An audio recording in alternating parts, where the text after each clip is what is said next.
সিয়ামটার গুরুত্ব কি একটা হাদিস, রাসূল সাল্লাল্লাহু আলাইহি ওয়াসাল্লাম বলছেন আফদালুস সিয়াম বা'দা রমাদান শাহরুল্লাহ মুহররম, সর্বশ্রেষ্ঠ সিয়াম হলো ফরজের পরে মুহররমের সিয়াম। সুবহানাল্লাহ।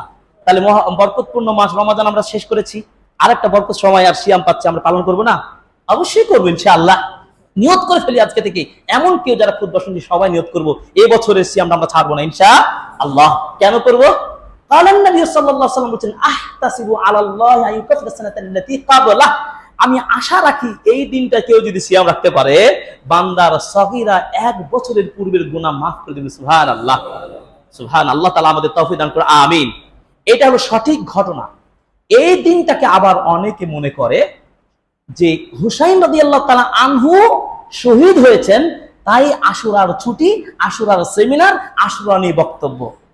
আগে পূর্বের ঘটনাকে মূল্যায়ন করবেন নাকি বর্তমান ঘটনা মূল্যায়ন করবো আমরা, বা পরবর্তী? এই 61 হিজরি সনের 61তম বছরে হুসাইন রাদিয়াল্লাহু তাআলা আনহু কারবালার প্রান্তরে শহীদ হয়েছিলেন, এটা সত্য ঘটনা। কিন্তু হুসাইন রাদিয়াল্লাহু তাআলা আনহুকে কেন্দ্র করে আশুরার সিয়াম রাখতে হবে, এটা কি, এই ধারণা কি সঠিক নয়? তাহলে আমরা সত্য একটা আমলযোগ্য, একটা আমলযোগ্য নয়।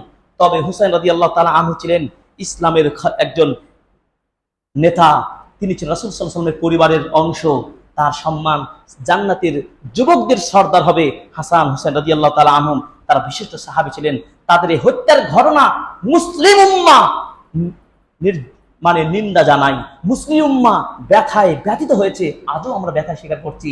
যেভাবে নির্মমভাবে শহীদ করা হয়েছিল, আল্লাহ তাআলা আমাদের মুসলিম যে পরিবেশে যেন এ ধরনের মৃত্যু কর্মকাণ্ড আর যেন দ্বিতীয়বার না ঘটে, আল্লাহ আমাদের হেফাজত করুন, আমিন।